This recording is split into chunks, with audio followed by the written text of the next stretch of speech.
Hey, everybody. Welcome to the last day of the regular season of Overwatch Contenders South America. I'm John Kick Tripod Horseman, joined on the desk today by none other than Lemon Kiwi and LaFon. We've got a great match coming up for you, one with stakes, if you will, and that's Isurus, who are 3-1 right now, versus Hephaestus, who are 2-2. We're in a win and you're in situation for Hephaestus. Lose and you have no control over what's happening. Lemon, I mean, what are you most excited for this match today? There's big changes. I'll start with Hephaestus. Yax is on vacation, what it's like the worst time ever. Hope he's having a great time though, because this team might not, because this match matters so much to them. Momo's going to be subbing in for him, but you've already mentioned it. It's a win and you're in. And if you lose, and especially against Isurus, that wouldn't be too surprising. They're number one seed, undefeated, 12-0. Besides the 4-0 forfeit in the first couple weeks. So if Hephaestus lose this one, I'm not sure they'll be able to make playoffs. Yeah, it's not looking good. There are some fringe situations with draws and 5-map sets where maybe they can squeak in there and still make it. But ultimately, if you're Hephaestus, you're not looking for that to happen, right? You're looking for the win to make it all happen. You're going in, and then you all can go on vacation from the money that you make from Contenders. So let's talk a little bit about Hephaestus. So we've seen Hephaestus kind of evolve over the season. They're as you said, they lost their shot caller. On Isurus side, they're largely considered one of the strongest. Like people put Brazil Gaming House above them, but there's a lot of good info out there about Isurus being the better team. They actually have won their overall series total 4 series to 3 series. So uh, Isurus is a very good team right now, sitting in a very good spot. I'm really excited to see what happens. LaFon, hey, sorry, we're doing our thing over here. I Oh, wanted you're to ask fine. you, Hey, buddy. who's your big player to watch here in this match? I mean, we got to look at the DPS duo for Isurus. We highlighted them as sort of the, I don't want to say X factor exactly, but definitely someone that or definitely a duo that kind of is really important here. Isurus has been, I don't want to say undervalued or under sort of respected going into this, because I think the teams in their group really recognize them as being the best team in their group. That one in the loss column is not exactly indicative of their actual gameplay. So they have the DPS duo there for Isurus. If they can continue the stuff that they've been doing all season long, definitely the highlight there. Makes sense. Well, I love to, before we jump in, I like to make you guys put on your analyst hats and make you stick your neck out a little bit. And that is, I want to hear some predictions here. Ooh, spicy. Lemon, I know we've never done this before, never happens, but it's happening You today. caught me completely off guard. I know. Listen here, I don't need your sass. Lemon, who's walking away with the W today? It's got to be Isurus. I mean, the stats don't lie, and you love both teams and you want them to do well. But 12-0, I mean, the 4-0 forfeit, yes, that happened. They're over it and they're 12-0. And honestly, I wouldn't be surprised if the grand final matchup was BGH versus Isurus. It happened last season. I think it's going to happen again, but I hope Hephaestus can put up a seriously good fight. HM will be my player to watch for that team. LaFon, who's walking away for you? Okay, this is going to be super boring. Analysts agreeing is super dull. Everyone knows this, but Isurus has the advantage by a large margin. I think they have played that way throughout the entirety of the season. To discount them now, kind of not fair. So I think Isurus walks away with this. I think Hephaestus takes them out though. So 3-1 for me for Isurus. All right. So I got to go 4-0 here. I think that Isurus at the end of the day, I don't know if there's a world where I see Hephaestus really making that that push as much as I want them to. I love underdog stories. I was all about the Boston Uprising and Overwatch contenders, or not contenders in Overwatch League. Wow. Yeah, so I think it makes a lot of sense. Something that I think would be really interesting, though, is I'd love to hear the important matchups on this one.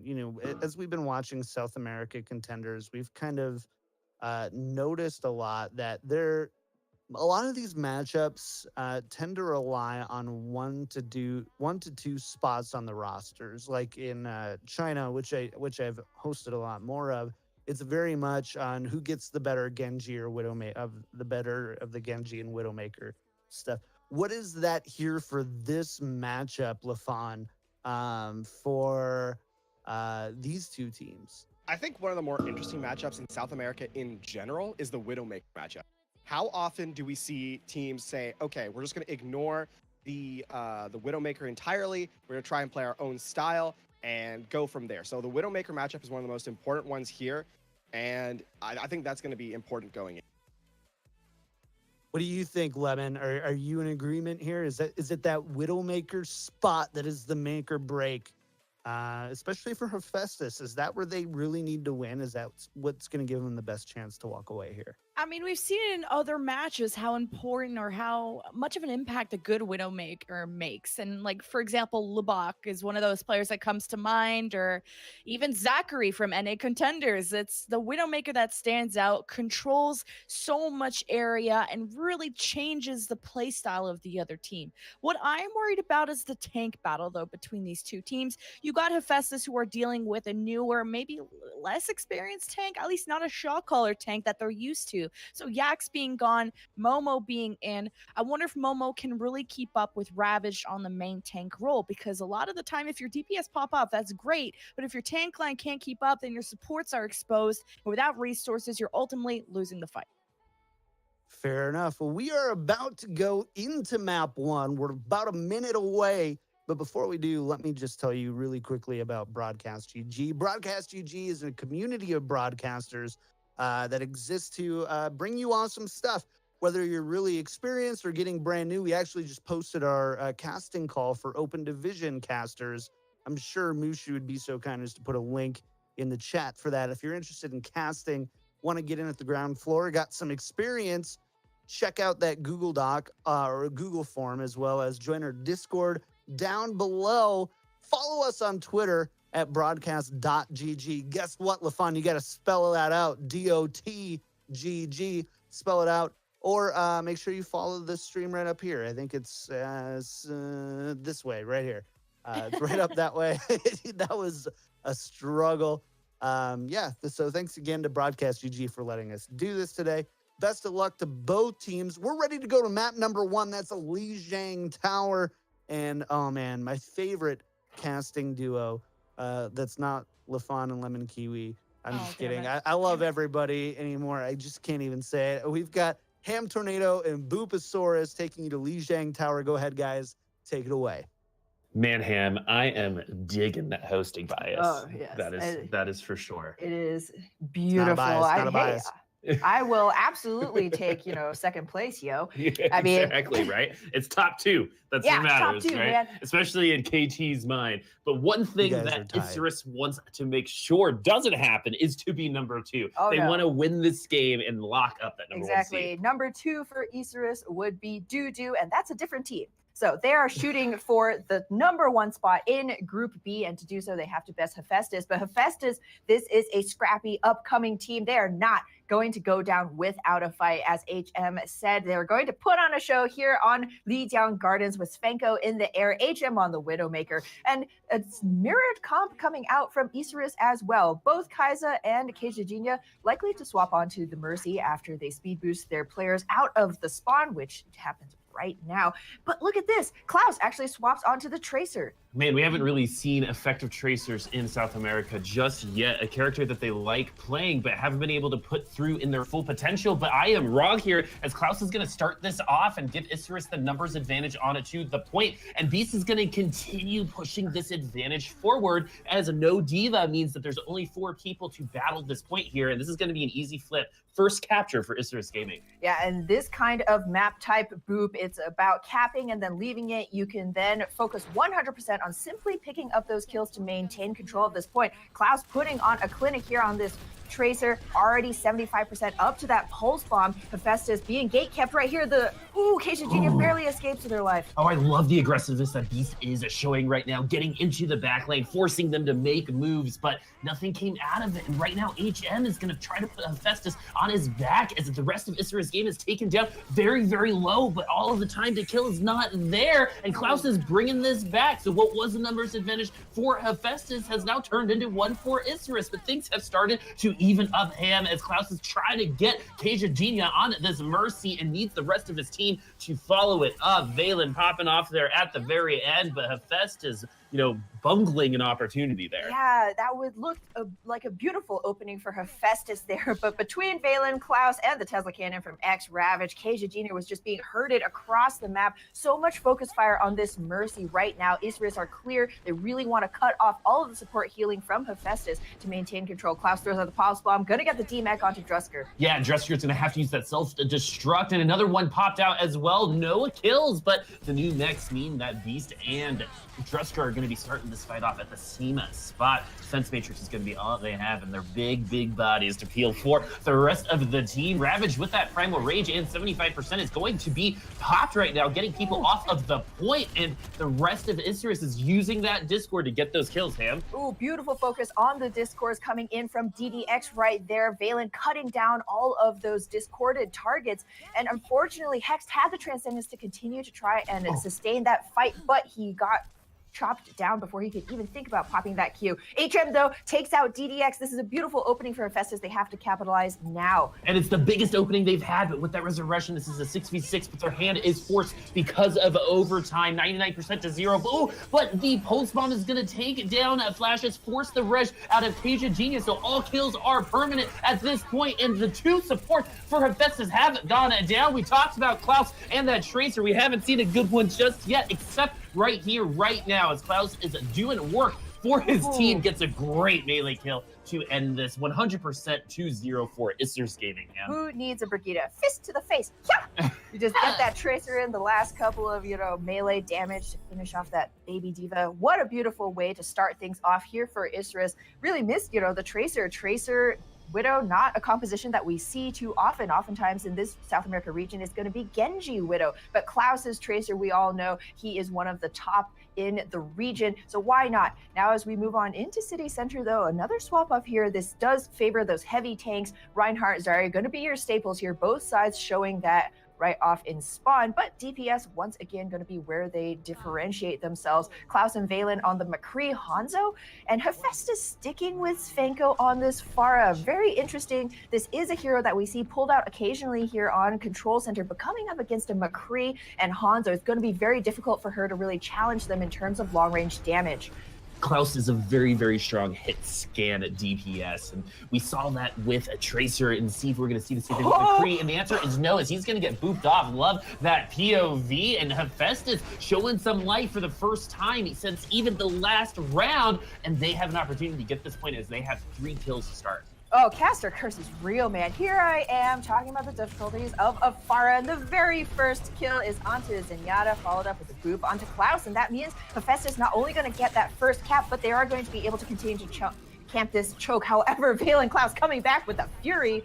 The desk, everyone talked about the DPS players for these teams, but they're actually going to be dead as Hephaestus is going to pull this back. One thing about Hephaestus that everyone should know is that they never give up these fights. They might not have numbers, but they have the heart as they come back. Hephaestus to win this point, 23% on the point for them. Live to die another day. There's so many beautiful movie quotes we could associate with Hephaestus, and they're going to have a pile of ultimates to try and continue to hold this Drusker just about 10% away to that Graviton Surge. Throw it out in the choke with this Dragon Strike. It's an easy win here. Ravage shield taken down. He himself nearly dead, forced to back off now. But Valen himself, he will also have the dragon to try and push through. But no, Drusker going to pull the trigger first. Oh, the dragons are going to eat some at dinner. Svenko's going to get the kills before the dragons can, but Hephaestus in complete control right now in Control Center. HM, this is a guy that you have to watch. He is one of the most consistently great players on Hephaestus Esports, coming into these games, and Isurus is struggling right now against a team that they have to beat. Yeah, they must beat him, and Klaus actually going to be forced onto the Tracer, going back to the basics here just to try and find a way onto the objective, pull Hephaestus back from that choke point, force them to fight on the point itself. That's where X-Ravage is going to be looking for that Earth Shatter Hex. Oh, the Earth Shatter comes down, and so it does the Transcendence, so no kills just yet, other than Klaus's kill onto Zenyatta, and that is a huge one as he died with Transcendence. The kills now are going to depend on the Graviton Surge. The bubbles are going to keep the tank alive, but in the end, this is a scrappy fight with that res. Isurus is going to maintain numbers on it to the point. You can see them taking that space on the point right now as the kills are following up. Klaus is going to try to get this one clip on it to Zenyatta, but no, it's going to rewind instead. Going to try one more time. Almost gets it. Will convert in at the end. Isurus will take the point. Ooh, Hexed, alas, and that was a fight Isurus had to win. Otherwise, they would have, found themselves in basically an overtime push. A little bit of a pause coming through now, so we can check out DS Flashes, who is standing in for Yax for Hephaestus here. Beautiful hammer swing. Look at that technique. Our King is absolutely on. It's like a paint stroke, right? An artist. Get some Bob Ross. It's all in here. the wrist, right? It's a happy little sunset streak. Yeah. Look. Perhaps a little cloud lives here. Yeah. Perhaps an Earth Shatter dies here. Boom. Yeah, great Earth Shatters from DS Flashes to keep the point in contestation, getting his team up to that 96% capture. But they will now find themselves in Isurus's position, needing to break through that choke. Looks like Isurus are holding fairly far back right now. Ravage could absolutely throw out this Earth Shatter in with the Pulse Bomb from Klaus or the Dragon Strike from Valen, get another clean team wipe. But Hex will still have that Transcendence online. Will he pop it? Oh, the Dragon Strike is in the zone about. Oh, a beautiful stick from that Klaus getting HM, and this is going to mean that they will have numbers for the fight. Svenko is going to get the res, but it's going to be for nothing as they are already down in this fight, man. Yep. That was a beautiful, beautiful stick. Yep. Yeah, I'm channeling Doa today. I'm just feeling it. The Hephaestus team, though, that wasn't a terrible fight. They did throw out that Transcendence. However, Drusker will still have that Graviton Surge. Same could be said for Beast. It's going to be all about who pulls the trigger first, the order of operations. DDX for Isurus has held onto his own support ultimate, and that's going to be huge in this next upcoming battle. Svenko can cut through it with a barrage, but he needs to make sure that the pocketing is on him. As we know, Farah's press Q to respawn. But Drusker and Beast both have Graviton, but what Hephaestus doesn't have is a Transcendence. Earth Shatter goes down, the Dragons are coming in, and the Transcendence is not going to be enough to heal the team, but Valen has tried to even this up. This is a 4v3 for Hephaestus on the point so far, but the res is, again, the numbers are even. This is a knockdown, beat-out fight right now for both teams. Pulse Bomb is going to whiff, but Hephaestus, with those tanks and those available on the point, are not going to be available to receive support from Hexed, as Valen's going to get that kill. And just like classic South American Overwatch, why we see that these fights never end. You got to fight to the very end until everyone is dead. And Klaus is making sure that is happening with support from Beef throughout the entire round of this fight. Here on to the last portion of Control Center, and what was a 96-0, I believe, is going to finish as a 196, Ham. Isurus take this second round, take the map win here on Lijiang Tower, pulling ahead in our series. But what a showing from Hephaestus, really playing to their best. Svenko here takes away the play of the game. Excellent barrages. Unfortunately, this was, I believe, his only barrage for this entire round. This is the boop kill. Hey. See ya. Booposaurus likes boop kills. I predate that, by the way. My name's been Yes. Booposaurus for like 8 years now.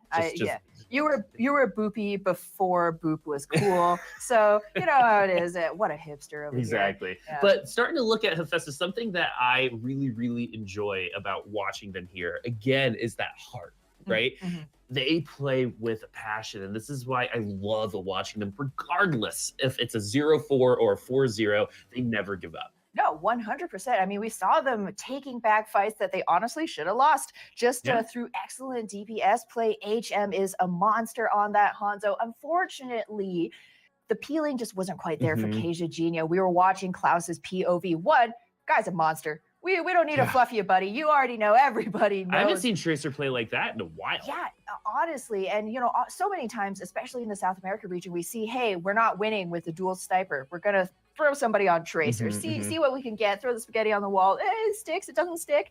But Klaus, man, this, he could well bring Tracer back into the meta the way that he's so incredibly dogged, like a piranha, just running circles. Or a shark. A shark, but a fast shark, like one of the little ones. Yeah, dodging. Isurus is a Mako shark.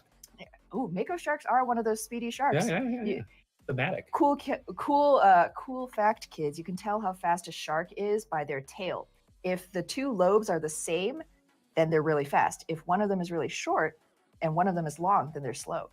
Wow. Useless information. No, that was awesome. Thank you for that. I'm going to tell Yeah. all of my friends at my next party. Yes, exactly. Yeah, definitely. Look at sharks. Sharks are cool. Science is cool. Phil. But more Yeah. about Klaus, Evie. So the thing I really want to point out is I think it was the Zenyatta point, right? It's he was always hunting that Zenyatta down, and he died with Transcendence twice on a control center. Rough. I mean, one was because he got singled out, and if he popped it, it would just be to live. But in the end, when you die twice as Zenyatta with Transcendence, you're not contributing with your team.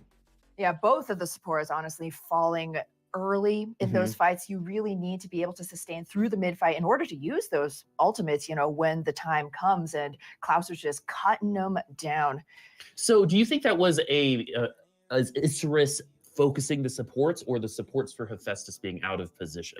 Oh, support play was, I think, still fine from Hephaestus. This is a team, even though relative newcomers as a team to the scene, they themselves are experienced players. And, Keijujinha, Hexed, none of their positioning stood out to me. It was more Klaus making that initiation that really, kind of screwed the Isurus support. I mean, the Hephaestus supports in the end. You Guardian Angel across the map to get away from the Tracer. Surprise, Winston. So we are now moving on to King's Row, and something that Hephaestus has done in the past is another surprise, which was a surprise May. And what's really exciting about this is a lot of these teams, almost I would say 80 to 85%, have been using Orisa on the high ground on King's Row. So what Hephaestus did, if they did their research on the tape, Hephaestus brought out a May on offense, just put up a wall and got 2 free ticks because they didn't expect the May to be there, right? Yeah, exactly. And Orisa, she's slow, got 4 legs, but moves half as fast. It took them forever to figure out, where they're going to be positioning, if they're going to be trying to challenge on the objective. And that May strat, sometimes you may say cheese, but it worked out beautifully. And that is a hero that Hephaestus has worked to their advantage in the past, not just in stalling moments for, point B assault maps, but in kind of more unexpected places as well. So really curious to see if they'll be running something similar again. The right click is actually one of, I think, the best projectiles in the game for May. It just happens to be magnetic to Pharahs in the air, I feel like. But I love that creativity, right? And the fact that they went for it and it worked. And it only works because of that surprise, right? So something that Isurus is showing right now is that Orisa. So I don't know if they're going to try to do this again, but we are going to see that really common Orisa defense here on point A. Yes, and for any of our new viewers just tuning in, Orisa has a great static shield, but it is all about that positioning, because once you drop it, you can't move it. So you need to be 100% invested when you use that ability in where you're going to be trying to hold spacing. Oftentimes, the attackers will pull out a far right out of spawn to get a concussion boop, try and knock the Orisa off the high ground and onto the objective. And especially here in South America, that is often the doom of these King's Row point A defenses. So it does look like Isurus is going to be running with that Orisa, but look at this lineup. Triple tank with DD. Okay, all right. Oh, DDX, man, you're playing with my heart. I was like, everybody else has already left spawn. I don't know what's going on. It was I saw the math happening, but over your eyes, right? Yes. It was like a beautiful mind. No, it was a confused mind. But yes, oftentimes we do see single support with Kai'Sa on the Mercy, but it is sometimes better to have the Transcendence at least in hand, potentially to save your team. Klaus gonna stick with this Junkrat. Tyre still an excellent ultimate, not only to wipe the point, but just to finish fights. What is our win condition? We're going to work up to this Tyre, throw it out, and then retake space. So Isurus running with something of a classic defense here. Valen on the Hanzo. Hephaestus going to be rolling out with, come on, DS flashes. Are you going to, all right, okay, it's going to be Drusker switching. They both switched. Man, I am like 0 for 3 right now. Oh, and look at this Faker and switch 2 in the May. They saw the Orisa, and there's no way they know that this is coming at this point. May's got to be as sneaky as possible. Sonic Area is going to give them the vision. Are they going to call this out? The Maywall has been up, and they're just walking to the point. This has worked again, at least for the positioning. They're going to get 1 tick here for a free, as May is going to roll them off one more time. This is amazing. The trap, but he gets the cryostasis off just in time. May is still alive. 2 free points. We crossed our fingers. We hoped, and they're finally bringing it back, but no, with Kaiser going down. This could actually be a take for Hephaestus. Another right click onto Klaus is there. 22 HP and a dream. Are they going to finish this out? Maybe not. No, please, the maybe puns. It is not a maybe. It is a definitely. May is incredible here. Hephaestus played Isurus like a fiddle, getting 2 walls there, and then Svenko finishing off with the headshot kill onto Klaus point blank. What a way to start things off, and Hephaestus is going to have more than 5 minutes to finish out this Streets phase. Already we see here's HM pushing forward, finds himself a surprise Junkrat. Klaus very close to that tire. Hephaestus have to know that this is incoming. Svenko, though, himself really close to that blizzard. And the blizzard is going to be absolutely detrimental for Isurus Gaming when he gets it, because it looks like the detrimental part is going to be Hephaestus going down in spades right now because of that Junkrat. Yeah, they did win a fight off the back of that ultimate. The question is, what will they have up in the next fight? We do have the Valkyrie up online for Kaiser. DDX also extremely close to this. DDX, if he can stay far back enough, his Transcendence will absolutely save his team from Svenko's Blizzard, who will be sticking with his hero just for another try. You have plenty of ultimates, why not? Going on a flanking route now, walling off Isurus to get behind them.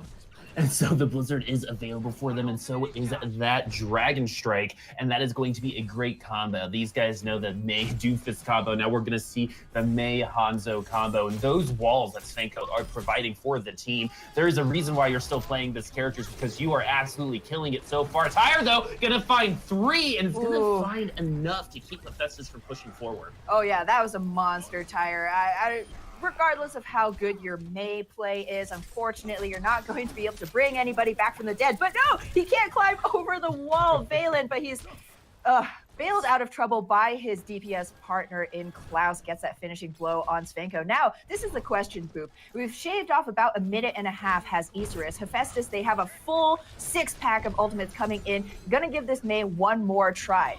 And so the 6-pack is here. The Graviton Surge, Transcendence. Dragons are going to come and eat. Transcendence is not ever going to be enough. It's going to eat through that HP. And Hephaestus giving himself an opportunity here to continue that offensive push. So yeah, tried to get Asia Genia there in the end. But Hephaestus going to clean this up. Yeah, that's kind of the problem. Unfortunately, if you're holding simply by using ultimates in order to get the drop on your enemy team, eventually you're going to run out of them. It is not a cooldown. You can get back up in just a few seconds. So Hephaestus, they themselves, good discipline here. They still haven't used that Blizzard. Svenko's holding it so long, he's going to have a cramp.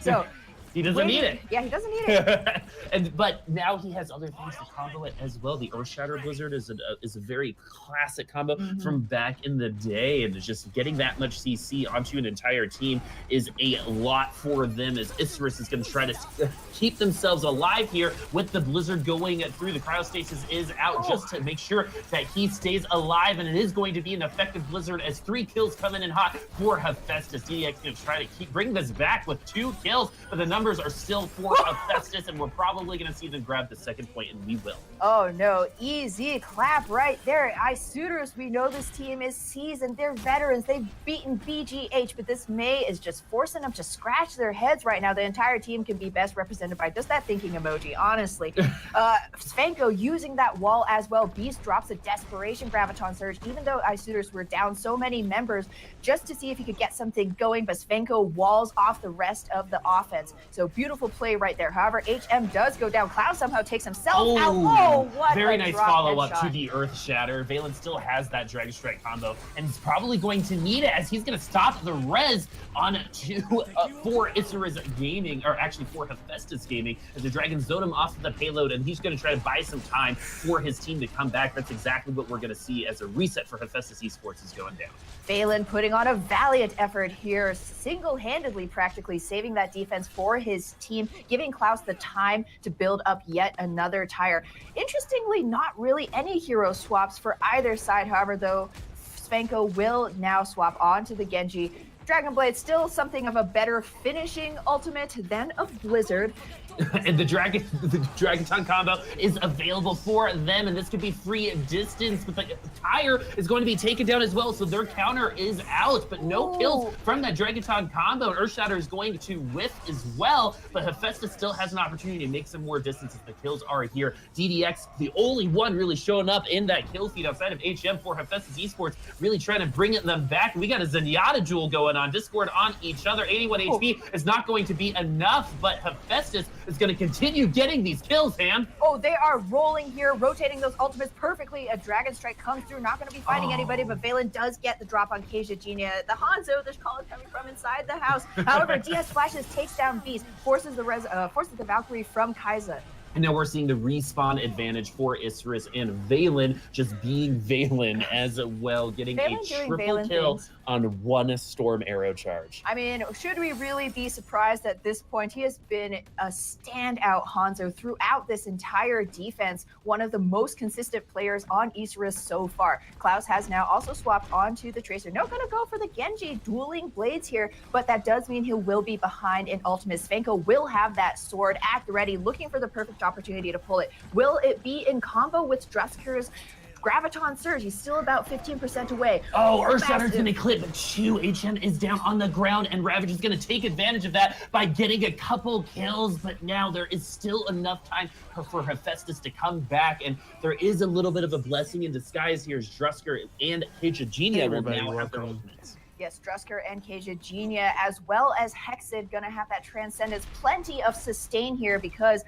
Hephaestus may well have to win about a fight and a half to cut through all of those defensive respawns. Beast, though, has this Graviton Surge at the ready. If he can combo with Valen, it's going to be game over for Hephaestus in terms of finishing out this map. Hephaestus have to pull the trigger first. They are already down 1-0. Dragaton combo is coming out for Isurus Gaming, and they are going to get the kills they need. And unfortunately, both supports did use their ultimate. Svenko holding on to that Dragon Blade a little too long. Again, we see this all the time. You said he needed a perfect Dragon Blade, but that perfect one has not come. Sometimes you got to make their plays. Nope, and it's not just a question about how many ultimates you have, but which ones you have and when. DDX now gonna have that Transcendence on hand, so even when Svenko pulls the blade, will it be enough? Transcendence for Isurus Gaming coming out, but Svenko doesn't mind because everyone was outside of it for his blade. As 3 kills for Hephaestus Esports, but Klaus is gonna have another blade on his own as he's gonna get 3 kills onto Hephaestus Esports, and Kai'Sa not showing that he is just a support, gonna get the kill as well. Everyone taking part, but Klaus, that Dragon Blade, winning it for them in the end.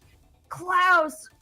Wow. All right. Okay, I'm going to take a breath because Svenko comes in. Everything was looking so dire for Hephaestus, but we're like, all right, Svenko gets that 3K blade. Klaus says, simple geometry. I don't just play, one of the Shamadas. I got a good one on the other as well. Throws in the 4K with the sword. Beautiful finishing ultimate as, Hephaestus was completely caught off guard. They thought they had already won it, but no, you can never count out that Genji. So Hephaestus now, they have to hold Isurus before that 3rd point. Otherwise, they will be going into the half down to 0-2.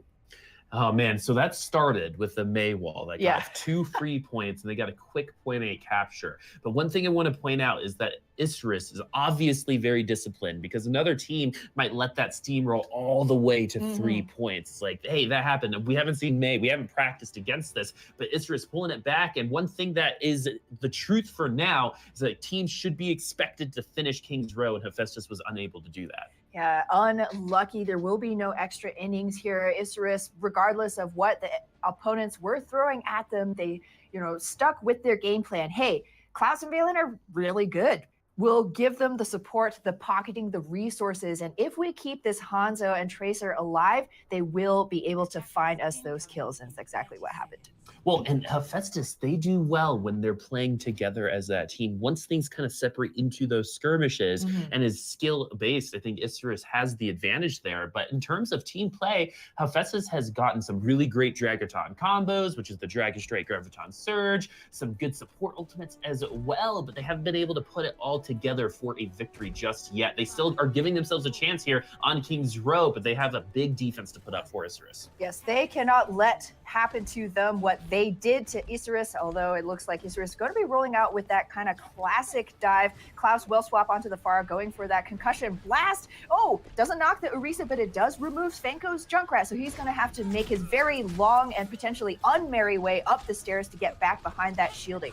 And not on the high ground Junkrat is not a very happy Junkrat. Valen has the vision he needs for the high ground. HM getting pressured by the tanks, getting tickled by a little bit of electricity, needs to convert on some of these kills because one tick has already been taken for Isurus Gaming. And the first kills we are going to see are going to be from the two snipers of Isurus so far. Drusker to try to even things up, but Isurus has numbers and the spawn advantage here. And we're going to see these kills get converted for Isurus Gaming. And this will be a point A take. Ooh, love this dual sniper dive. Klaus swapping back onto the Widowmaker, the prickly Roomba, we may call it. The tanks taking up all the space on the objective while Klaus and Valen set up a crossfire long distance. Even with a Junkrat on the defense, there's very little Svenko can do to challenge out either of those snipers. You can only go for the tanks, try and win that frontline battle before you can focus on the DPS. However, against players of Valen and Klaus's caliber, that is oftentimes a losing gamble. Klaus now will swap onto the McCree,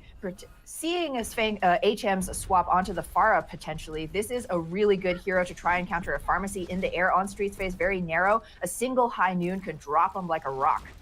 And, well, that's Pharah's counter. It's McCree. Switch to McCree. There's a Pharah in the air, but Valen's going to go ahead and get the first kill. Let's see if Klaus is going to do his job and take that Pharah out of the air, as we do see him looking up and focusing on that. Valen, though, is going to do everything you need, and the res is going to come in from it. Kaiza, get the numbers back at Isurus Gaming's advantage, and now with Valkyrie, they can continue this offensive push even longer.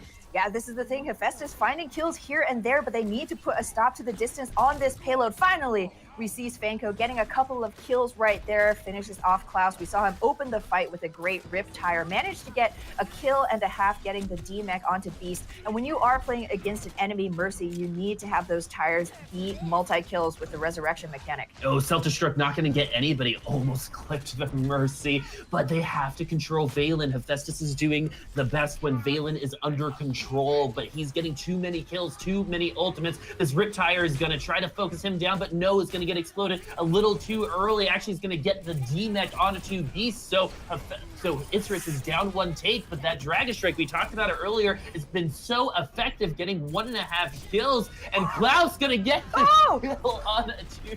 I mean, HM's going to get the kill on it too, Klaus, thanks to that rocket barrage, and this back and forth fight is going to continue here on the point, man. Oh, it's so incredibly scrappy. Both teams only ever to really trade out 1 for 1, 2 for 2. DDX, though, being that finishing blow. Hey, you don't headshot. Beautiful. Beautiful. Who needs DPS? Yeah, who needs DDX, right? I was just about to say, hey, Valen's offline. We still have DDX in this backline. Not just there for the Transcendence, as we see Flashes popping that Primal Rage, just buying a little bit more time because Hephaestus know they don't have very much distance to give. Transcendence even going to be thrown in by Hexed. Yeah, Hexed wants to delay this as fast as possible. They did not finish this match, so they need to take as much time as possible. The ultra coming out for Isurus, and the Pulse Bomb and Earthshatter both connect for some kills. This is going to be an easy second point, and they will have a ton of time in the time bank to finish this out. 4 minutes and 20 seconds. Yeah, Isurus is a hydraulic press of an attack right now, pushing every advantage they have, even when they don't have advantages. Hephaestus is really being forced to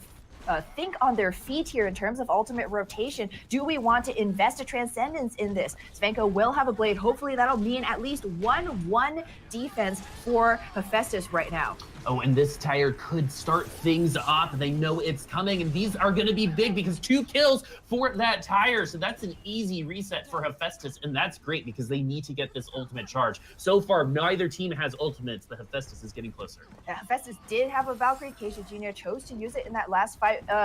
Potentially could have saved it for the next one, but sometimes, you know, when it's so incredibly close and the fight could swing either way on a dime, you might as well invest that ult for a guaranteed one fight. Deal with the next bridge when it comes, and that next bridge may well come in the way of a Dragon Strike from Valen. Oh, the Self-Destruct could potentially be big, and it is, massive. as Drusker is going to get 3 kills and 2 ults, a bunch of kills, and 2 resets so far. So they had 4 minutes and 20 seconds to start this off, and they're now down down to 3 minutes and 10, and that goes to show how impactful these ultimates are, Han. Oh, 100%. Hephaestus really trying to dig themselves in around this first corner. However, they won't have any ultimates online for this next push, and Isurus is going to have a pile.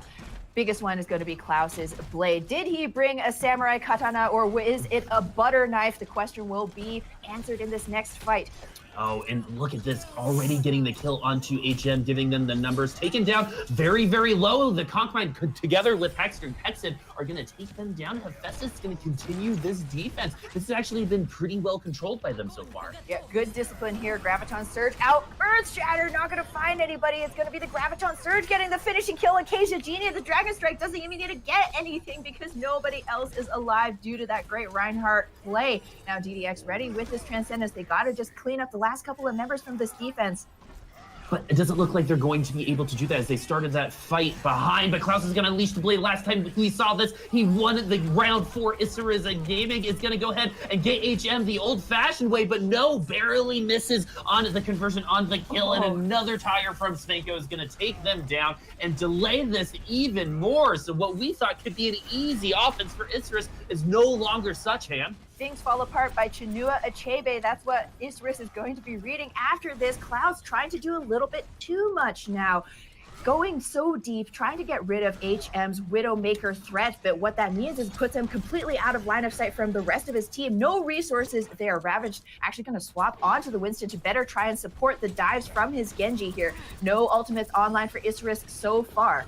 And Ravage had Earthshatter, decided to switch for the team at comp. Team player right there. Let's see if it's going to work out as no ults are available for each side. Self-destruct can be just as big as last time, and the self-destruct has been launched. Will it get anybody? It doesn't look like it, as Drusker is going to go ahead and get back into the mech, as now we are just seeing a scrappy fight. Great deflect kill from Klaus onto Zenyatta, and we're finally seeing Isurus pop off here onto their offense. It took about 3 minutes, but we're finally here. They will not get an opportunity to get these respawns. We're going to see the round end and Isurus take this 2-0. Hephaestus is entering halftime. Their playoffs hope on the line, down 0-2.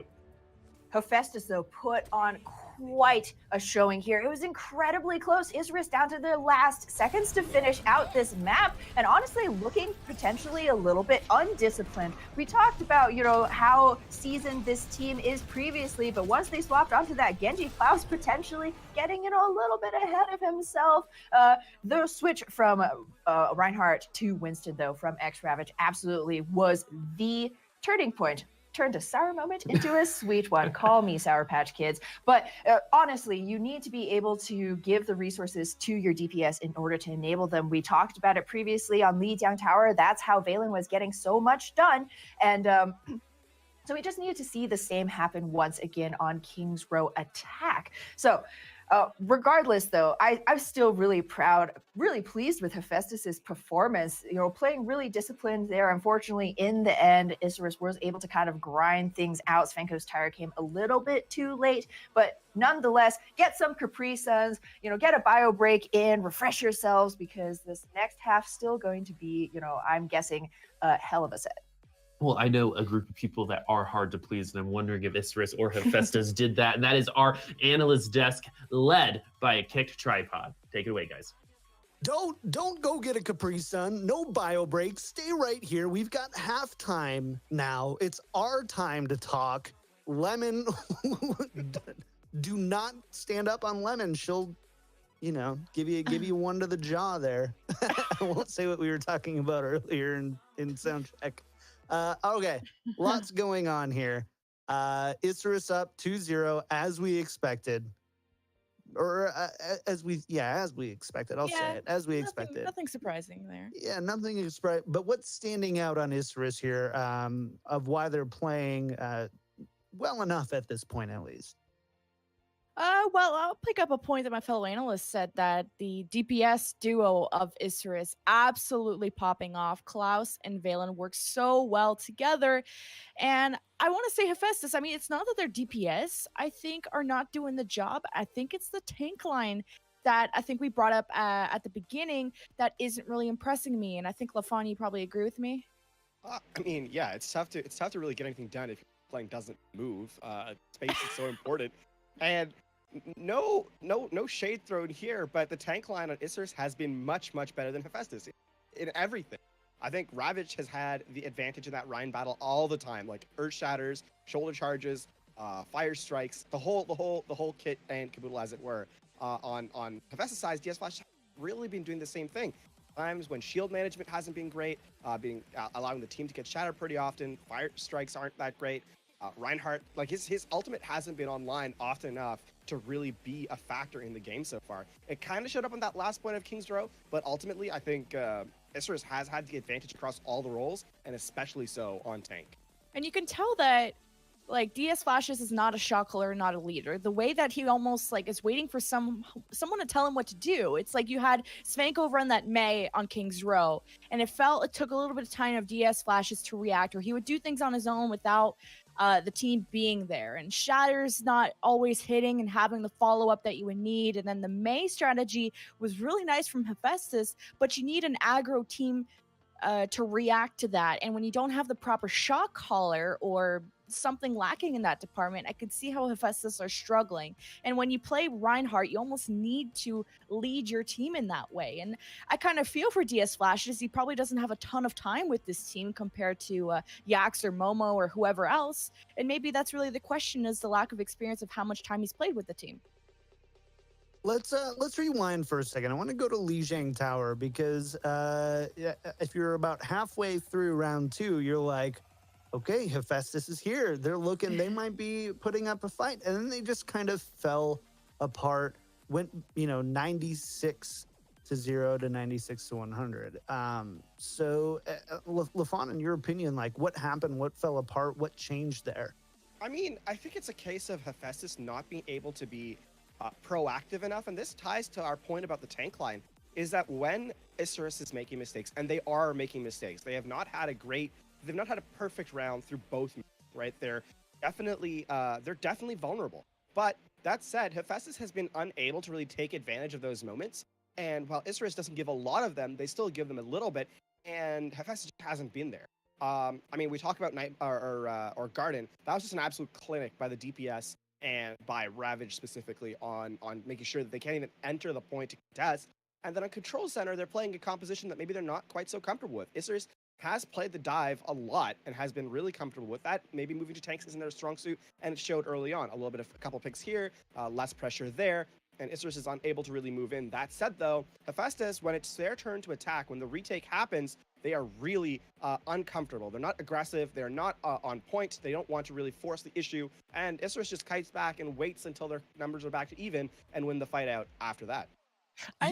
I think that will Svanko just at least say something positive about Hephaestus. I think just Svanko looked a lot better as Sparrow on Control Center. It was not the same thing on the Gardens to start out. I felt like he couldn't find the right angle to pressure. And when you have Klaus on the Tracer kind of wrecking your tank, Svanko had a hard time keeping up with that kind of aggroness from the other team. But once Hephaestus got control of the point, I've mentioned they're just so much better defending, and especially how HM and Svanko were way better at working together. Once they had control of Control Center, HM would keep the enemy team at bay with the Hanzo. Svanko was able to stay at a higher up angle and pressure from that.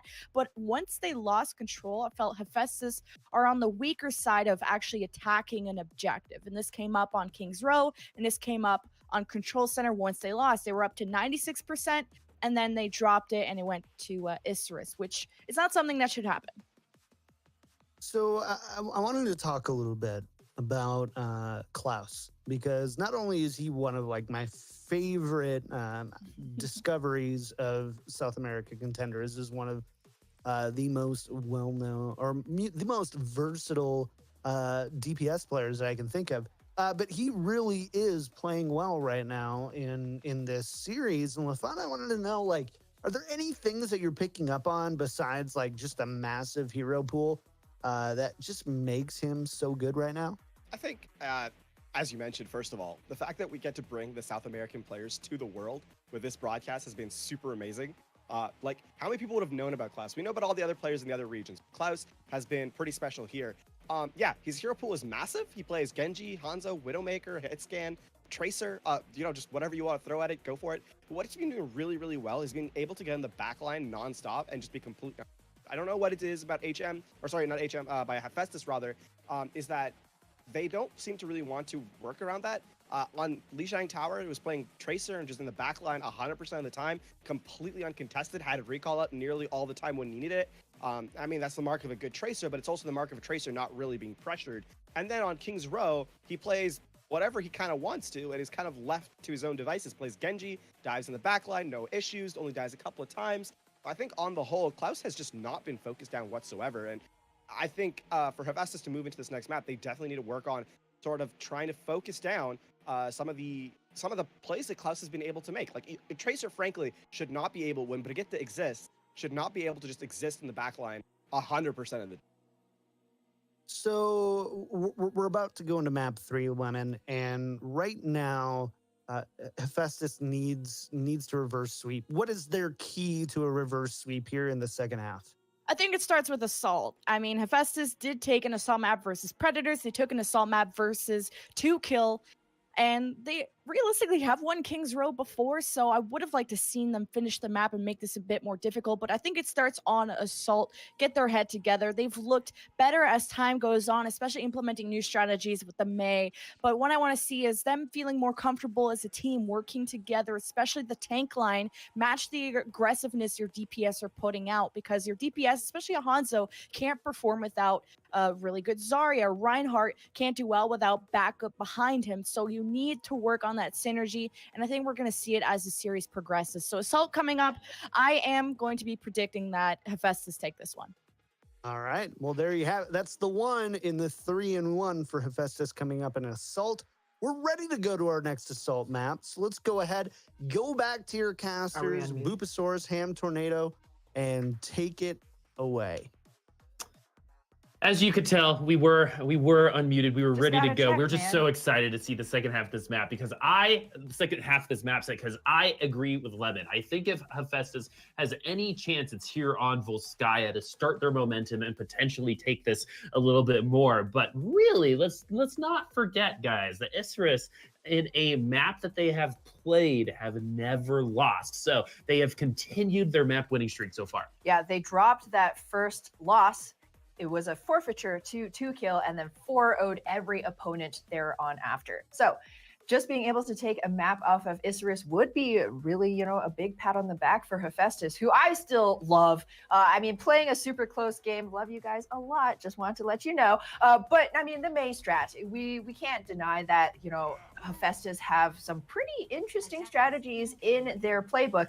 The question is whether or not they'll stay disciplined once that plan starts to fall apart. As LaFon said, really like to see a little bit more peel, a little bit more attention paid to their backline here. KGenia and Hexid, once Isurus is able to get on the supports, it's just a question of how quickly they die. More resources need to be invested in keeping the supports alive, who can then, turn around and keep the rest of the team alive. Klaus now on the Tracer once again with Isurus peeling out of this spawn, ready to take on Hephaestus's dual sniper dive defense here on Volskaya. They'll definitely have to be able to watch out here. Tracer is still very susceptible to those headshots from either of these snipers, as we see Klaus taking the left side high ground route. And Klaus needs to be aware of exactly where those snipers are, because what we've seen time and time again is Tracer just get bonked in the head over and over again, and Ravage is going to get the kill on to Mercy, and that's exactly what you want, that the kills are going to even up here for Isurus. But Valen going to take HM down, take DS Flesh's down. Those headshots are important for their offensive take here, and they're giving themselves a chance to get to point B here on their first offensive push. A classic clinical dive there from Isurus to isolate KGenia right away. We saw Ravage leaps in, and Beast gets the finishing blow onto the Mercy once she's herded away from the rest of the team, had already burned that Guardian Angel cooldown. And now Hephaestus find themselves in a very risky position. Momentum is 100% in favor of Isurus. They have to be able to hold without the use of ultimates. They need to keep their supports alive as the dive comes through. And Beast is going to go ahead and try to get his counterpart, who was discorded. He's going to go down instead, get that D-Max. Fanko finally coming onto that kill feed. See if you're going to be able to get this headshot. You know exactly where Widowmaker is, Valen. You got to convert if you want to give your team a chance, and so far that is not what we're going to see, but Klaus is going to take things into his own hands and get the kill as well. Res not available for Isurus Gaming for this first push. They started this with 7 minutes. It's been a 45-second long fight, and it's still going, guys, as the DMEC onto Drusker is going to give them an opportunity to take this first point. No ticks just yet, but the kills are still coming as Klaus is going to get the kill onto Cagegenia. Svenko, though, going to take Klaus down. Transcendence coming up. That was a very, very scary situation for Hephaestus Esports. Nope, as we say here in Broadcast.gg, a real butt clencher of a fight. Even as Isurus were losing men, we saw that Klaus still able to get the drop on Cagegenia. Hephaestus fought that largely without their mercy present, and that's not something you can do even on a defensive favored objective like Volskaya Point B. Isurus, they burned quite a few of their own ultimates. Kai'Sa threw in that Valkyrie there, so they will be playing with 0 in their bank, except for Beast's self-destruct here. Ravage, though, dives a little bit too deep. And Hex is going to take advantage of that, and the offense doesn't ever want to come in here with a lack of numbers. Even with the DMEC, it's still not the best case scenario for Isurus. I guess one of the great things that did happen was Cagegenia did pop that Valkyrie. So for the next fight, Isurus is going to come in much stronger, but now the trades are starting to happen. You're going to go ahead and use the res Hephaestus to even things up just in case they decide to come in here for the point. And as of right now, with Svenko being the only one with an ultimate, Isurus is looking strong here for their attack. 100%. Valen really close to that Dragon Blade. Klaus already has the Pulse Bomb in hand. Hephaestus, they weathered the storm so far, staved off defeat, but they need to continue not only to sustain, but to be able to convert onto kills, because Isurus are just dancing around this point with this 2-2 dive. HM nearly taken low. You can't be scoped all the time, bruh. And Valen's going to use the Dragon Strike and get the kill onto Svenko. Are you going to convert onto Winston as well? The answer is no, but you are going to force the Primal Rage out as a great double right-click headshot is going to take down HM, and Klaus is going to back him up with the DMEC and kill onto D.Va. The self-destruct is available. That could be free progress onto the point depending where it is placed and if there are kills. Klaus, though, going to get taken off of the edge, but going to take Svenko down with him, who is now on that Doomfist. When that character comes out, it's usually because of desperation. Drusker going to take down the support, and the both supports for Isurus Gaming. Hephaestus needs to come back from spawn. 2 ticks have been taken by Isurus, and the kills are still coming, and there have been so many environmental kills from Isurus Gaming, they have to reset. Oh, Isurus so close, not able to seal the deal this time around.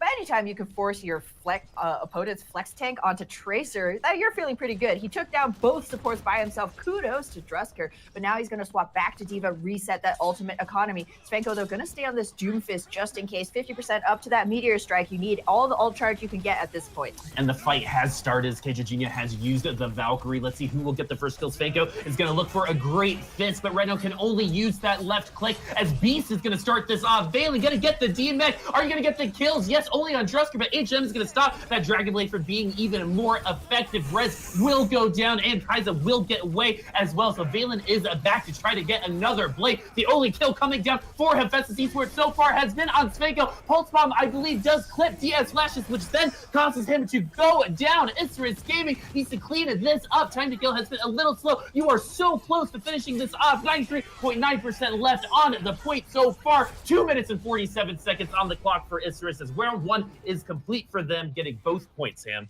Ooh, Hephaestus in the end, though, it's an inexorable tide of Isurus crashing against that defense was just too much for them to weather. Alas, even the largest monuments of rock will eventually be worn down by the waves of Isurus. We're going to continue this ocean shark aquatic life like, metaphor. Did you get that from the last fortune cookie? As long as I could. No, I was thinking about sharks. Dang, did you know, guys? You could tell how fast a shark. I'm just kidding. But I mean, Isurus here, they did it. Considering the time bank that they had, they didn't do it very quickly, but they still finished with 2 minutes 47 seconds, which is quite the time bank at this point. And the way that they attacked the objective felt like every single time that they approached the fight, they weren't really feeling any kind of pressure.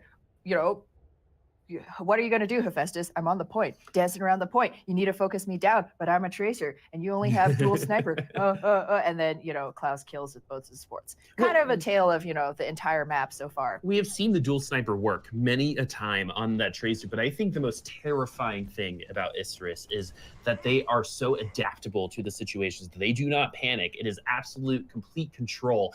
Added on to the fact that, hey, you have 2 DPS players you have to take care of, right? You can't just focus on one, or maybe you do. Maybe that is what you're supposed to do. But Valen and Klaus enabling each other and the trust involved with this team, there is no doubt in my mind that's part of the reason why they have the map win streak they have. Absolutely. I mean, hey, I'm not going to get those last finishing 5 HP blow on this Zen, but I know, my team's going to take care of it. Yeah, exactly. Right? And they were able to execute on that. We saw that their, ability to convert damage into frags and then point progress, incredible. Hephaestus, they themselves, even when they were able to sustain, keep themselves alive, they weren't doing the same to Isurus. They weren't getting in any damage. So now as Hephaestus attack here in round 2, they have to at least finish out the fight if they want to keep their hopes alive. Dual sniper once again, Svenko on this Hanzo. He and HM having something of a quiet game so far. And you're sure going to be quiet when you're 6 feet under. Valen sending HM back to respawn. And that is exactly how you want to start this for Isurus Gaming. It's a mental game, right? Hephaestus coming in, and they're going to actually get the kill back. An amazing headshot onto Kai'Sa is going to give the numbers for Hephaestus, and no res available for Isurus. But HM is going to get pushed off. Thanks to Beast was going to die anyway. Beast is going to get DMAxed himself and almost fall off the map as well. But it looks like Isurus is going to pull this out somehow without their mercy. Yeah, incredibly close. Once again, they did it without their Zenyatta. As we say here, there's kind of two fights going on. There's the tank battle, and then there's whatever Klaus is doing. He's generally getting kills. You can kind of just assume that even while the rest of his team was dying, he was able to confirm onto Hext. However, the rest of Hephaestus still able to finish out, capture that point A, and now they will be trying to capture this point B in a quick time here. They have that Valkyrie at the ready to tempo the fight in their favor, get some of that chain healing, chain damage boost on.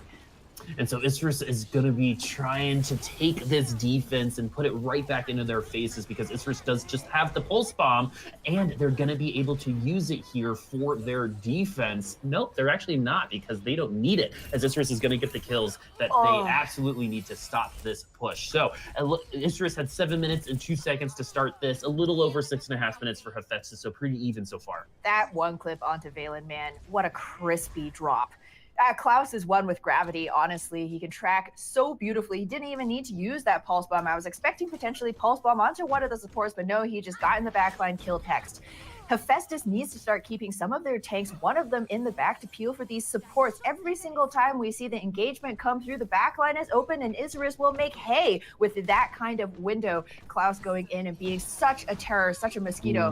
However, Svenko takes out the main threat here. It's time for Hephaestus to press that gas pedal. Yeah, HM also has the vision, so they have the numbers, but Isurus cannot let that take them down, as Klaus will be back here very soon. Self-destruct will clip HM, take that down. Second self-destruct will not get anybody, as Valen's going to get some more kills for Isurus. It did get the D-neck, and that's not going to be enough, as Klaus is running rampant in the back line so far. Svenko, the only bright spot for the team, but you saw it here with that Genji Swift Strike and Klaus DPS, just how they work so well together.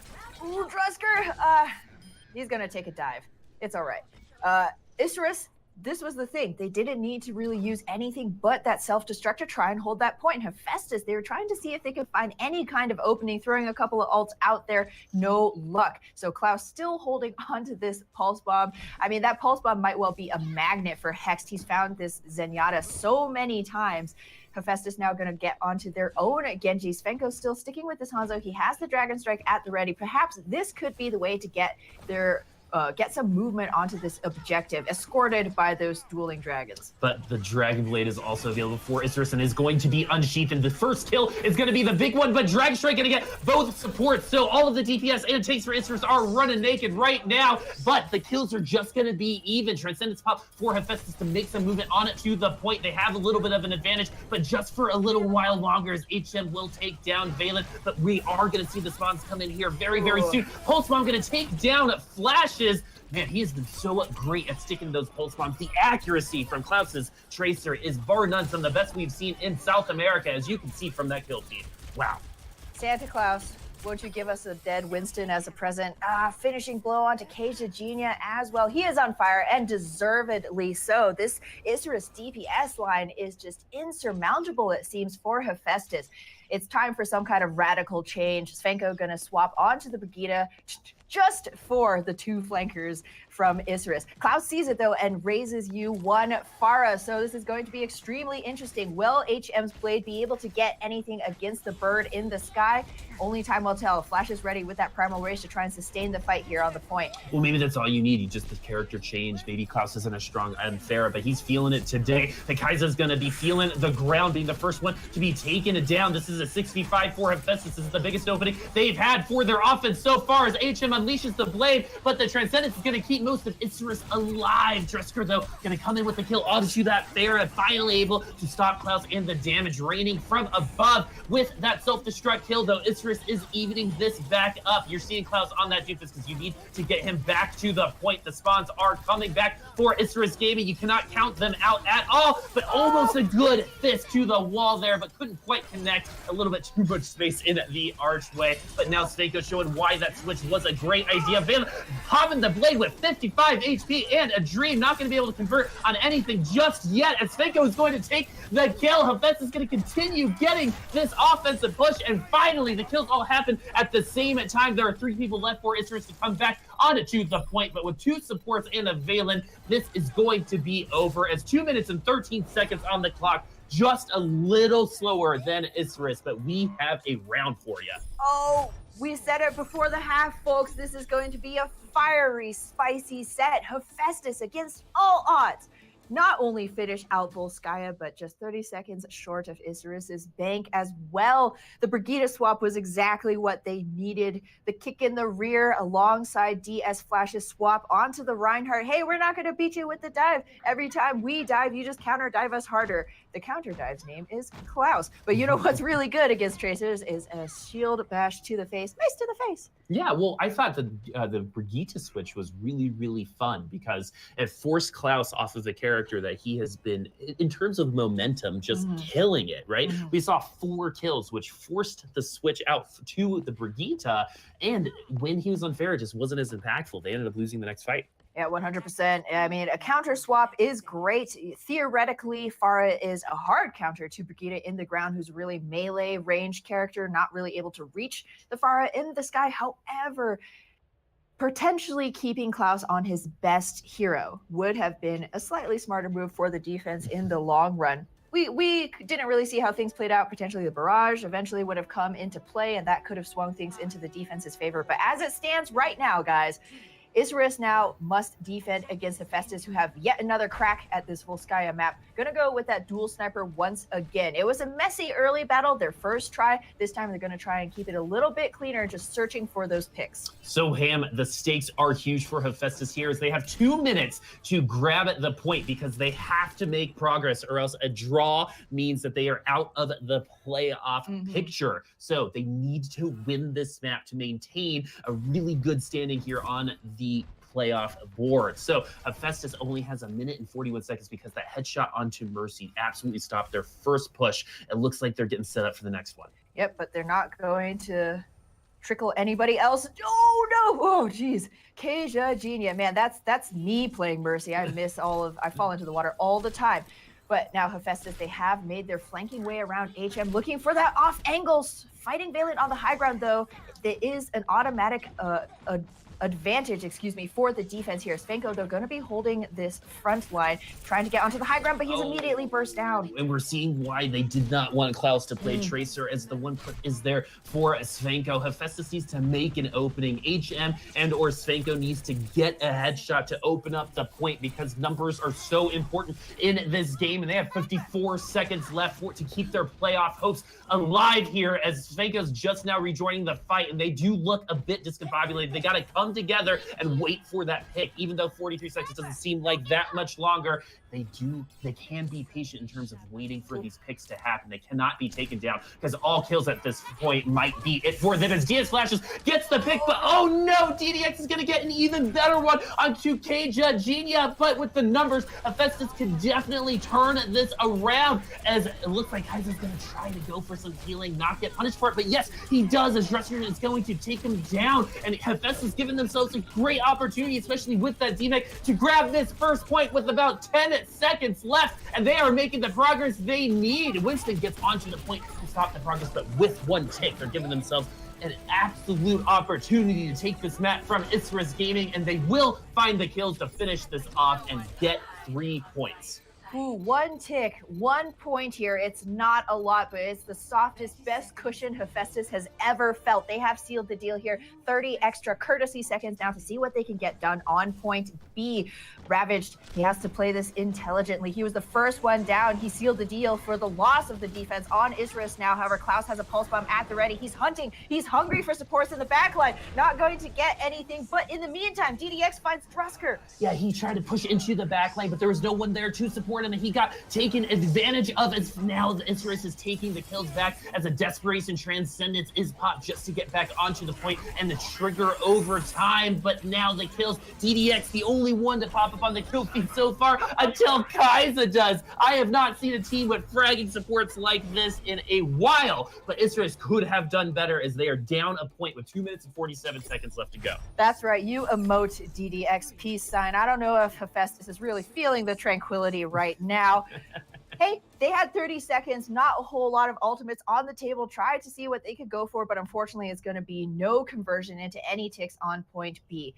Now, with their playoff hopes in their hands, Hephaestus must hold here, because if they lose, not only will they not be moving on into playoffs, they will also fall into relegation. So the stakes could not be higher. The tallest cows, we get these stakes from only the largest cows. The Belgian cows, I think there's like grass-fed, gluten-free cows. They have the massage thing for the cows. Yeah, exactly. Very, very happy cows for the biggest stakes. And Isurus only needs to tie. So all they need to do, they don't need to get any progress on the second point. All Isurus needs to do to eliminate Hephaestus Esports, which has been a great story coming out of Trials, is a draw. So 2 minutes and 47 seconds might be all that's left for Hephaestus Esports in Overwatch South American Contenders Season 2.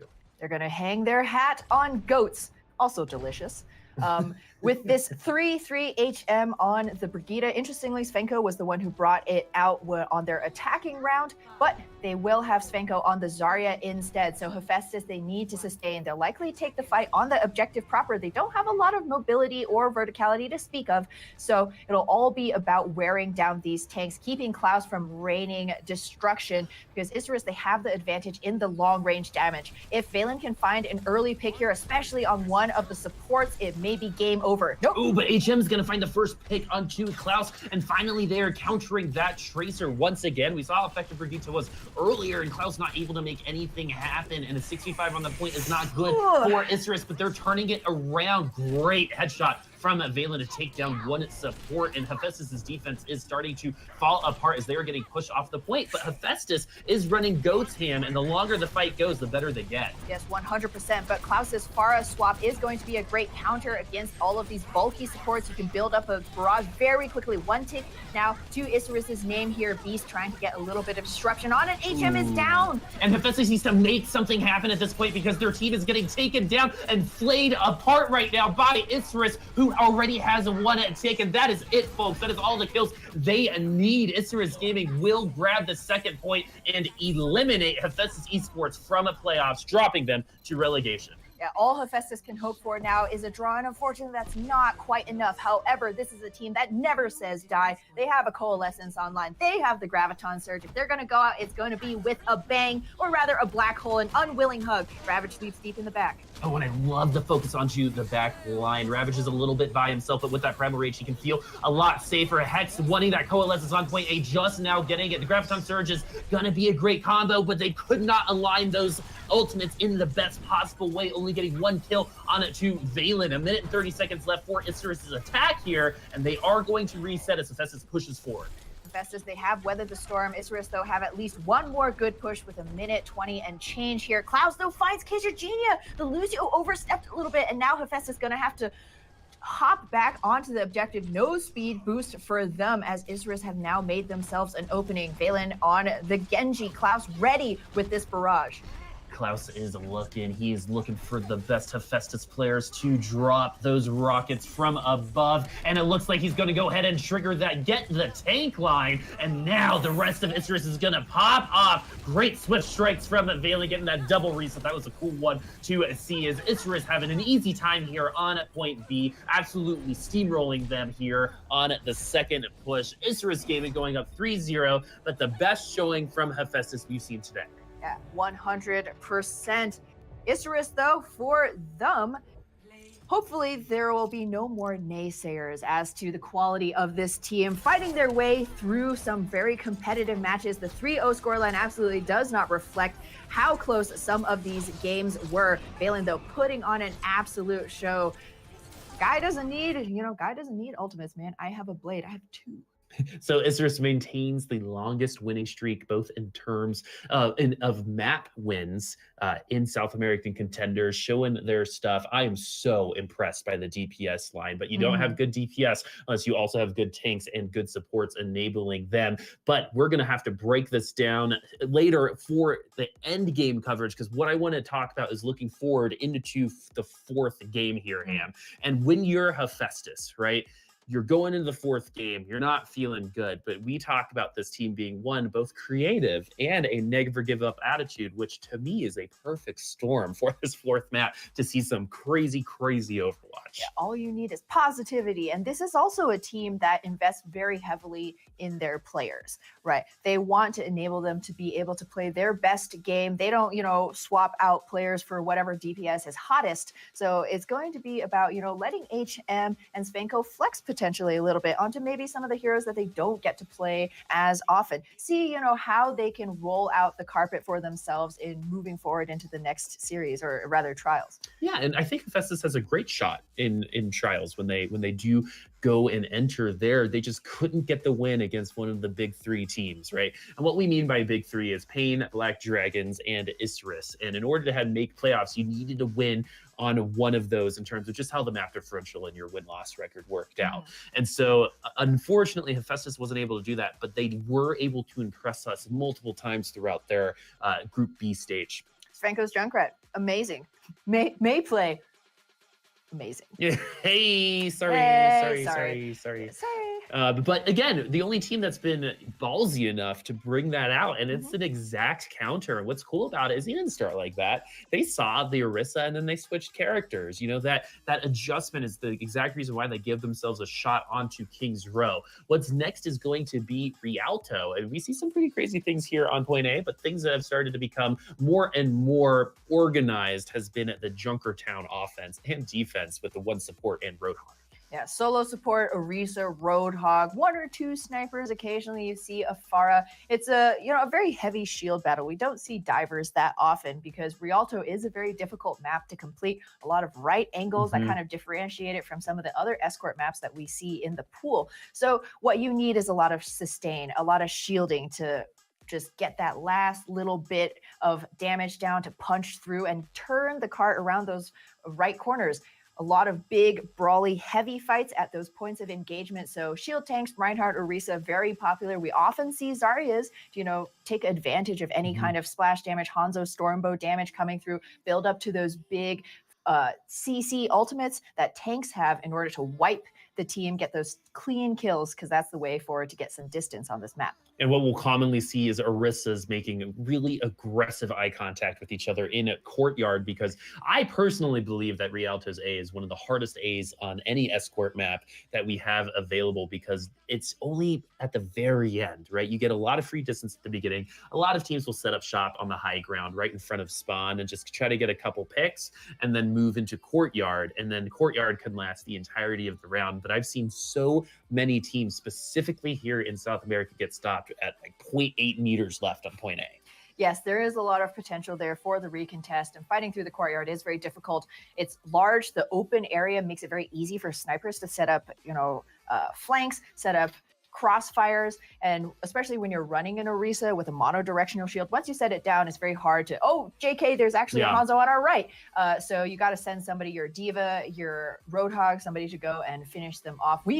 What I want to see is some off-meta heroes. We've seen Reaper and Brigida before, I believe from Revolts. And it worked. Yeah, and it worked. Yeah, it worked really well, because they knew that they would set up onto the high ground. Orisa was there. And the big thing about this combo, right, is if you can make it past the shield and the cooldowns match, Orisa is just easy pickings. Yeah, I mean, I'm not going to play your shield game. There's a couple of ways. You either do the shield tank mating dance, Reinhardt's sizing each other up, Orisa is just watching each other from across their shields, trying to wear them down, or you can go over them, as with Dive, or the new way all the hip kids are doing it, Brigida Reaper will just go through it. Yeah, and the thing is you can walk through that shield. Don't be afraid. Assert your dominance, right? Puff up that chest, hit it a couple her times. Fortify only lasts a couple seconds. Yeah, exactly. And so if you're able to get the kill, it's also a ton of ult charge. Orisa can be an ult battery for your DPS and supports as well, but the utility she provides with Halt and Fortify can be really underestimated, I think, because it's not visually very apparent. But Orisa, very, very strong. And the reason why we say Junkertown is that's the other map with a big wide open space where you can get a crossfire going with those snipers. And with 30 seconds left, we can look at the defense and we're seeing exactly what we said we would see. We're seeing the Orisa and the two snipers handle. Yeah, interestingly, DDX going to stay on the Zenyatta.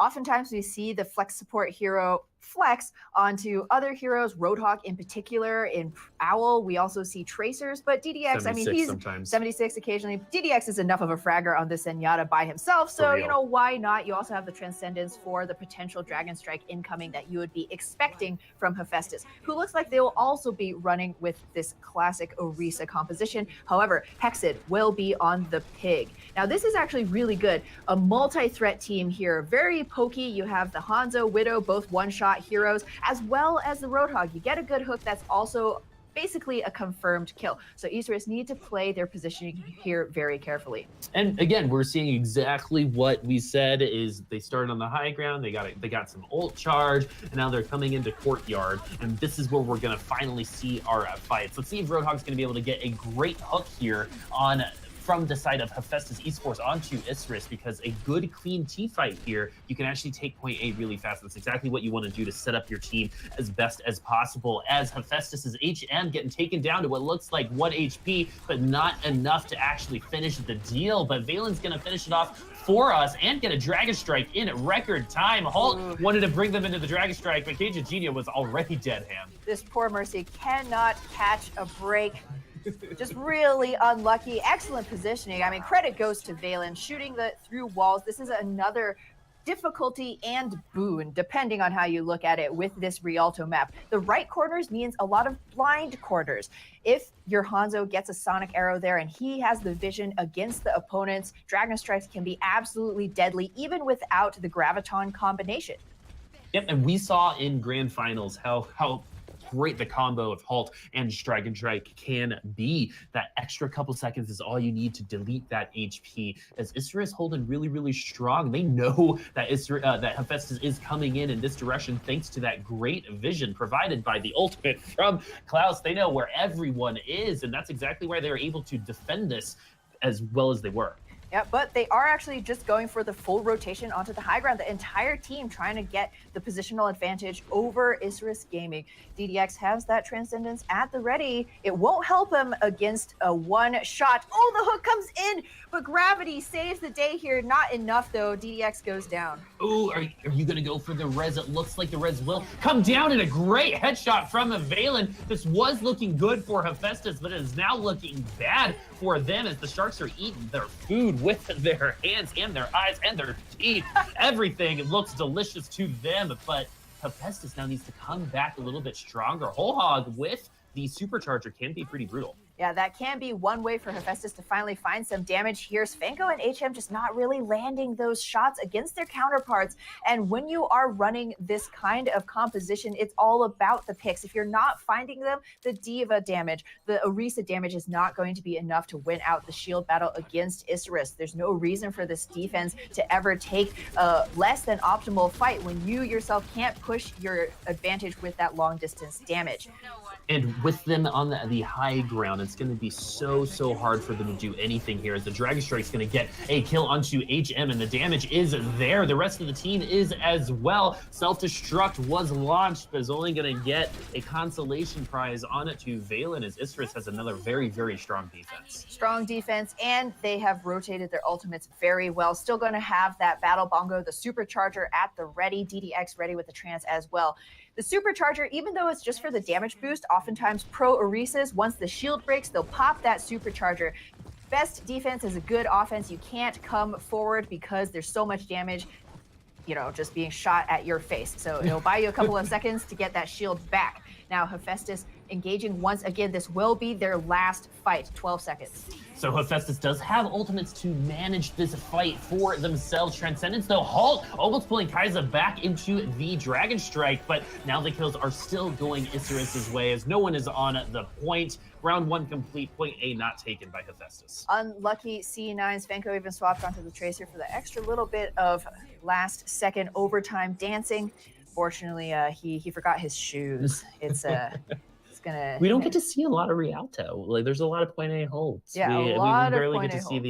the end of C, and this is a very beatable spot. You want to make it across this corner, but with the high ground advantage that Isurus did maintain throughout the entirety of the courtyard phase, we're not going to see Hephaestus make it to point A. Yeah, unfortunately, Hexid on the Roadhog, not quite as valuable in the utility as potentially a Zenyatta, even able to throw out those orbs long distance, get a Discord on those enemies to make it easier for your snipers to cut them down. Roadhog still, his range is pretty short, a medium range type hero, and Isurus were just keeping Hephaestus at bay. Talk to the hand, and never really allowed them the opportunity to get on top of their opponents. Yeah, you have to hit the hooks, right? If you're playing Roadhog and you're not hitting hooks, you're just charging your enemy's ultimate abilities. And we saw that with the incredibly fast first Dragon Strike coming from Valen. But the other thing that just seems to be insurmountable for Hephaestus Esports is that combo, that DPS combo that is constantly wrecking them in the back line, and the front line, and the tank line, and the support line, and in the front of the line, and in the middle of it. Because, they're just always around and always a threat, Ham. It is very difficult coming up against a team like Isurus, who every single one of these players is a threat. Who do you end up focusing? Unfortunately, Hephaestus found themselves in a bit of a spray and pray kind of situation. Tried to go for that full rotation, but unfortunately, positioning itself will not be winning you any fights. Now, though, another surprise out from this unpredictable team. It's Svanko on the Bastion. Why not? I love this. Go out with a bang. You have Drusker there for the damage mitigation. Flashes, you just set up here, hunker and bunker, full force, all the bullets going into Isurus' face. Let's see if you're able to get the kill with the ult. No, the defense matrix blocked in a lot of the damage. Svanko actually not hitting a ton of shots right now. 13% is pretty low for how many bullets he has taken, and now Ravaged has jumped onto the high ground, and they're going to try to maintain here, actually, as they haven't moved to courtyard. All right, so they are going to go ahead and move down to courtyard, and it looks like Hephaestus heard us talk about Junkertown, because they were like, we got to play Bastion, right? We got to play protect the president, and right now they're taking advantage of that choice because they're getting taken down, and Svanko is going to get the D-neck before he dies, but Isurus knowing exactly how to deal with this. Ooh, Keisha Genia down is going to spell doom here. Druster the last Baby Diva standing between Isurus and a win, not going to be quite enough. Isurus Gaming take yet another clean 4-0 sweep. So that is just to put things into perspective for Isurus, that is 16 map wins in a row. They did start 0-4 again. That was a forfeit. They couldn't make the team. Their internet wasn't good enough to get into the game, so they had a forfeit against 2Kill. They have not lost a map. I love what LaFon said at halftime or at the beginning of the game is people are sleeping on this team for some reason. And so they have proven with 16 map wins in a row, literally the greatest teams against the worst teams can drop maps sometimes. Yeah, 100%. BGH actually dropped a single map last Thursday. So technically, Isurus has won every single map they've played. That is definitely going to be something to take to the bank, you know, potentially when we see those rivalry matchups moving on into playoffs. And so Isurus locking up the #1 seed, did it with ease 4-0, got challenged on Volskaya, but everything else seemed to come a little bit easier for them. One thing I'm really interested to know is how you guys think Hephaestus will do in Trials. Are we going to see them in Contender Season 3 KT? Let me know. Thanks, guys. Oh, I mean, man, wow. I just, went to run to the restroom and then Rialto was over. I just, I missed it all. LaFon, that wasn't what I was expecting there. Rialto, as of late, has been more competitive in general in South America. We're going back to week 1, I think, with this particular time. It's tough to say because Volskaya was a little bit closer. I mean, obviously, Isurus came out with the win there, but it was a little bit closer. And then we come to Rialto. They already know they've lost. They know they're kind of out of a playoff position here. They're likely to be relegated. That's probably the time when you're most mentally drained in terms of a composition. So I think perhaps that might have been what happened there on Rialto. It's tough to really analyze that particular game. I mean, the fights were scrappy and messy and not in a good way. I think Isurus was sort of riding out the remainder of the series, and Hephaestus was at the same time the opposite. Tough to really say what exactly went wrong for them on Rialto, because I think it happened on Gaia first. I would say that maybe Hephaestus just can't deal with aggression in general. I felt like when, who was the team? Isurus, whenever they switched to this Tracer Genji dive, I just felt HM was more tunnel vision as the Widowmaker on finding picks onto the supports. Wouldn't really notice when he's getting dove by Genji. You had Klaus literally wiping the entire map as Tracer. And I know that Hephaestus were depending a lot on this double sniper.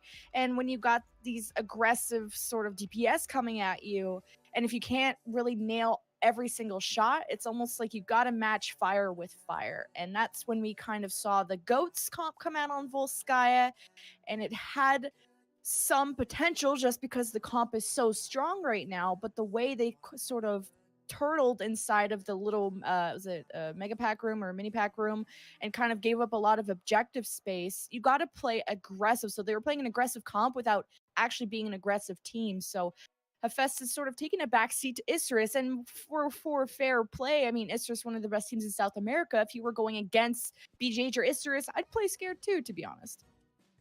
Yeah, it definitely feels like they got overwhelmed very easily. Hephaestus did. It was like once, even when they're on the Bastion, right? You're seeing this dive come in, and you just kind of see Bastion spinning around, not really sure what to shoot, and then just doesn't really end up shooting anything. And I think that kind of perfectly sums up that second half of like that quickness to feeling overwhelmed. They played really well when their fights were linear, when they could get that first pick and they could kind of go doink, doink, doink, doink, and, walk away with the fight win. But when they weren't able to do that, it just looked like a totally different class of team. So kudos to Isurus, making it a deciding 4-0 victory here. Before we get out of here, though, I have to ask you, who's your Klaus VP? I mean, MVP, Lemon. Who's walking away with your MVP trophy tonight? We have an MVP. Lemon has an MVP trophy. I do have an nails invisible. them every match. Just nails them. It's like 35 pounds, 24 karat it's gold. huge. It's invisible. It's gonna get you $0 now that you're out of contenders, unfortunately. But at least you get my thumbs up of approval. I think it's gonna be Zvenko for me. Just the way he was playing Genji, at least he was a huge part of these team fight wins. It wasn't a Valen blade or a Klaus blade. It wasn't an AKM blade, so not bad, not good, or amazing. But it was able to sort of turn the fights in Hephaestus' favor. And to their credit, they made Volskaya close. They finished the map. The time banks were fairly similar, of 30, 40-second difference. And if they would have held a 2.5-minute defense, it could have been a winnable situation. So I had said at halftime, Hephaestus, I think their biggest chance would have been Volskaya. And they proved me right without, minus losing. But I think that was like their best showing throughout the series. Definitely was. What about for you, Lafon? Who's your MVP here? That's gonna be a tough one. I don't really know. This series was closer than it had any right to be, and at the same time so very far apart. Like the map scores were close. Kings Row was like really close time bank wise. Volskaya was really close. I think Rialta was probably the least close. So I think I'm gonna go off the board and I picked tank for Ravage for Isurus. It was overall, it was just not a shaky performance exactly, but an inconsistent one across the board. And I think Ravage was really a defining factor. Fair enough. I like it. Well, awesome. Thank you, guys. Well, that's going to do it. So with that being said, I need to double check my breakdown here. It is Hephaestus will drop out of playoffs. They will not be in the top 4 in their group. So that is happening. Coming up next, we have Pain Gaming versus 2Kill Gaming. And that's also a really important one because the winner there is more than likely going to snag that 4th spot. So there's definitely a lot on the line for these next 2 teams. Before we get out of here, though, Broadcast.gg, make sure you guys hit that follow button right up there. Hit the follow button. Follow us on Twitter at Broadcast.gg. Guess what, Lafon? Guess what? You have to say what? Oh, my bad. I have to learn to spell. What? DOTGG. Spell it out. Twitter.com/broadcast. DOTGG. That's a better name, by the way, Mushu. Take notes there. Broadcast DOTGG. Anyways, follow us on there. And if you're like, hey, Kick Tripod, I can do a better job than him. Get started. Hit our Discord community down below. Join a community of broadcasters. Get involved. Start grinding out those scrim nights. We've got an open division casting call coming up too. So if you've got some experience and want to get going with casting, broadcasting, producing, social media, all that stuff, you can find that all in that Google Doc, which I'm sure Mushu will link for us again because he's the best.